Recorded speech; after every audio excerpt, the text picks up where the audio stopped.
Waumini wa dini ya Kiislamu wamesisitizwa juu ya umuhimu wa kufuata miongozo ya Qur'ani kwa vile imeweka njia sahihi ya maisha ya mwanadamu. Hayo yameelezwa na mwakilishi wa jimbo la Ole ambaye pia ni waziri wa nchi ofisi ya Rais, tawala za mikoa, serikali za mitaa na idara maalum za SMZ, Mheshimiwa Masudi Ali Mohamed, mara baada ya kumalizika mashindano ya kuhifadhisha Qur'ani huko Ole, Chake Pemba. Amesema kuwa Qur'ani imekuja na mwongozo tosha katika maisha ya mwanadamu, hivyo ni vyema walezi kuvishajiisha vizazi vyao ili kukua katika misingi mema. Asante sana waumini wenzangu wa dini ya Kiislamu na watu sote, tukitumie kitabu kitukufu cha Qur'ani kama ndiyo mwongozo wa maisha yetu ya kila siku. Mwenyezi Mungu amesema Alif Lam Mim dhalika alkitabu la raiba fi hudan lilmuttaqin.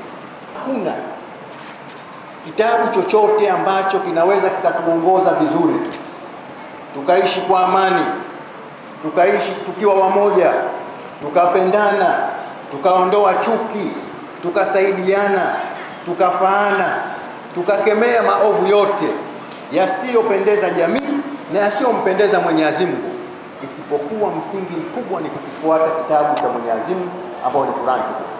Kwa upande wake mwenyekiti wa Chama cha Mapinduzi CCM wilaya ya Chake Ali Muhammad Chandi amewapongeza walimu wa madrasa kwa namna wanavyoendeleza watoto wao katika misingi inayotakiwa katika dini. Walimu, niwashukuru walimu jinsi vile ambavyo wamejipanga kuwaandaa wanafunzi. Sio kazi ndogo kama vile ambavyo tumeona amekuja kule amesikizwa mara moja, lakini huko nyuma imepita kazi kubwa mpaka akafika pahali akaweza kufika hapa. Mfano tumeona kwa vijana wetu wadogo sana ambao ile kukaa pale kwenye kiti kwake ni jambo, lakini ameweza kukaa, amesikiliza, ameuliza na amejibu vizuri. Hii ni kazi kubwa ambayo Mwenyezi Mungu aliwajalia walimu wakaweza kuongoza vijana wale mpaka wakafikia hapo. Tuendelee kuombea inshallah Mwenyezi Mungu awajalie maisha marefu yenye kheri, waendelee zaidi na zaidi ili mashindano yetu yazidi kufana. Wajibu wetu kuingia katika kundi la jamaa wa Allah Subhanahu wa Ta'ala kwa kuwa karibu na kitabu chake cha Qur'ani, kwa kukisoma na kukisimamia.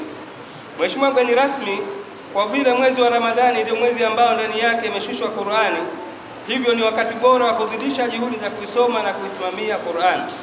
Na kwa kulitambua hilo, Jumuiya ya Kuhifadhisha Qur'ani na Maendeleo ya Kiislamu ya Ole umeuchagua mwezi huu kuwa desturi yake ya kuandaa mashindano kila mwaka. Tuna wajibu wa kuifanya Qur'ani kuwa hoja kwa ajili yetu na sio hoja dhidi yetu, kwa kuisoma, kuihifadhi, kuielewa, kuitekeleza mafunzo yake kwa vitendo. Tumefikisha juzuu 30 wanafunzi wa kuhifadhi, ambao kwa takribani yake saa hizi tumefikisha zaidi ya wanafunzi 50 waliohifadhi juzuu 30 ndani ya jimbo la Ole.